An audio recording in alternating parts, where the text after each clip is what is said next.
সময়টা ছিল ক্লান্ত বিকাল ৩টার সময়। বন্ধু, তোর গার্লফ্রেন্ড আসতেছে, তুই ওর সাথে কথা বল, আমি যাই। আচ্ছা তুই যা, তোর সাথে পরে কথা বলবো। আচ্ছা। তুমি তো আগে ও সবই তোমার ইচ্ছা। আমার ইচ্ছা মানে? আরে মানে না, চলো ওদিকে যাই।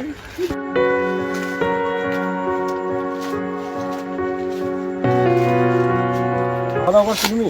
হ্যাঁ, খাওয়া দাওয়া হচ্ছে। তুমি থাকো, আমি বাসে যাই, আমার মা খুঁজছি। আচ্ছা যাও তাহলে, খুদা হবে, আবার ঠিক দেখা আছে, হবে। পরে দেখা হবে। এই নিস্তব্ধ বাতাস আর এই প্রকৃতির অবস্থা দেখে আমার মনে হচ্ছে কিছু একটা হতে চলেছে। যা ভাবছিলাম তাই, আমার বন্ধু খবর নিয়ে আসতেছে। হ্যাঁ, তো বিয়া ঠিক হয়ে গেছে। বিয়া ঠিক হয়েছে মানে? আমি যেটা শুনলাম। হ্যাঁ বিয়া ঠিক হয়েছে মানে চল তো দেখি, ওদের বাসায় যাবো, চল।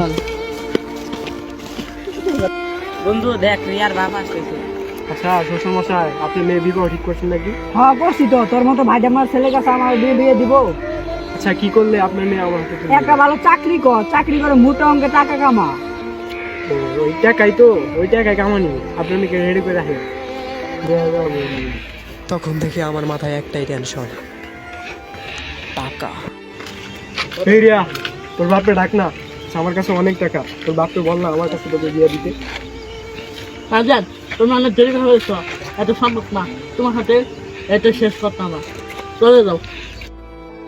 অবশেষে টাকা পেলাম ঠিকই, কিন্তু ভালোবাসার মানুষটাকে পেলাম না। হাই রে টাকা, তুই সময় মতো কেন এলি না আমার কাছে? তা না হলে আজ আমার রিয়াকে হারাতে হতো। তাই জন্ম কোথায় মৃত্যু, মানব কি আর বুঝবে তাই।